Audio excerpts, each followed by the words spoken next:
Well, good morning. Tens of thousands of people are gathered right now on a very cold and rainy day in South Africa to remember Nobel Peace Prize winner Nelson Mandela. Some of them danced at the memorial and others spoke. World leaders from all around were there, including President Barack Obama. He was among the world leaders and other dignitaries in South Africa for Mandela's memorial. The world peace icon died last week at the age of 95. Look at that packed stadium. It's amazing. Again, in the rain. A CBS News talked with someone down there and said you can't honor Nelson Mandela from home. You have to go out and do it in person. President Obama spoke for 19 minutes saying we'll never see the likes of Nelson Mandela again, and he speaks to what is best inside all of us. We will miss him deeply, and he ended by saying, may God bless the memory of Nelson Mandela.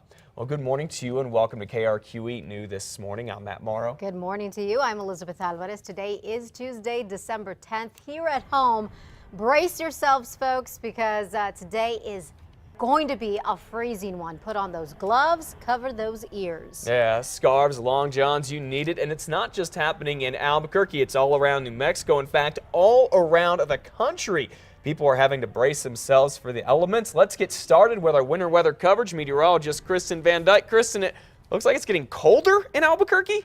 It is. Temperatures are dropping, and they're going to continue to drop through the sunrise. Sunrise typically the coldest part of our day, and so you definitely want to make sure you bundle up. We're at 14 degrees right now. Winds are the northwest at 7, making it feel like it's in the low single digits here in Albuquerque. And of course, Mother Nature has not been kind to us at all this holiday or shopping season for Christmas, so you definitely want to make sure that you bundle up if you head out today and brave the cold. It's going to be another cold one. A lot of sunshine as we head through the day, which will be better, and temperatures will be a little bit better for us, but we'll stay below freezing as we head through the lunch hour with highs today only in the upper 30s this afternoon, and then temperatures plummet again tonight. But there is a warm up on the way. I'll have the details for you coming up in just a few minutes.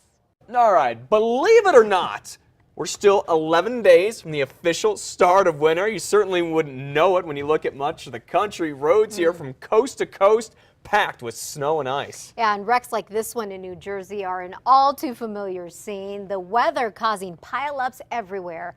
Our Jessica Karate takes a closer look.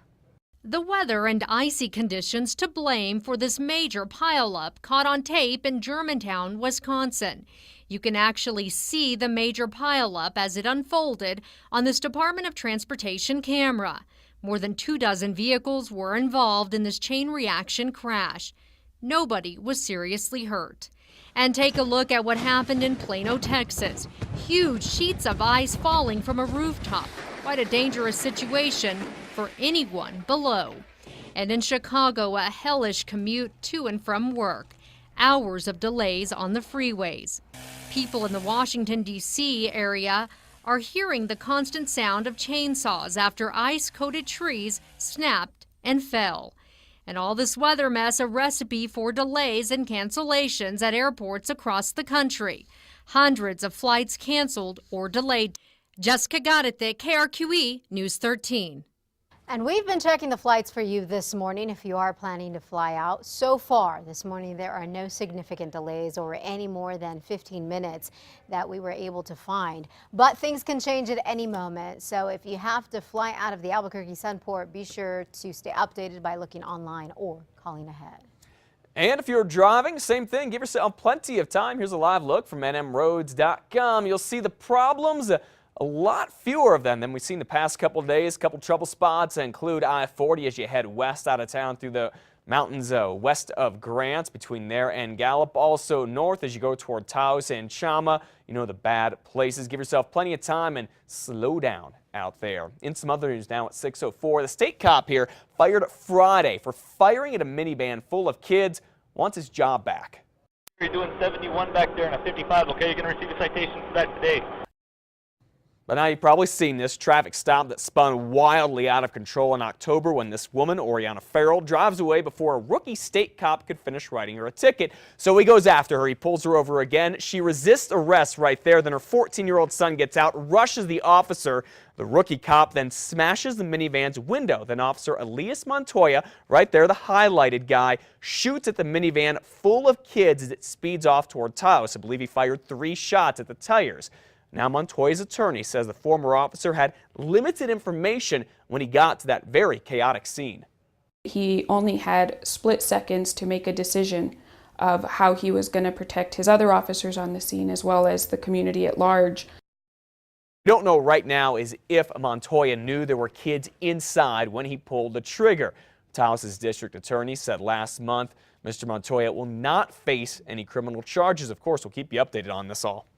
And we have learned the man who was shot and killed the night before last by Albuquerque police may have been holding a hammer. The ordeal started around 9:30 Sunday night at the 7-Eleven on Central and University. Someone called 911 reporting that a man with a hammer was attacking someone. When officers got there, they say the suspect ran off. Cops caught up with him in an alley about 2 blocks away. APD says officers tried talking to him, but that he started charging at them. Police say they first beanbagged the suspect, then shot him.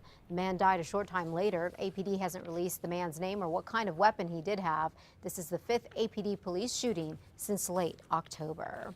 And you know, APD may be trying something new to get more cops out on the streets, but critics of this idea say it could lead to more unsolved crimes.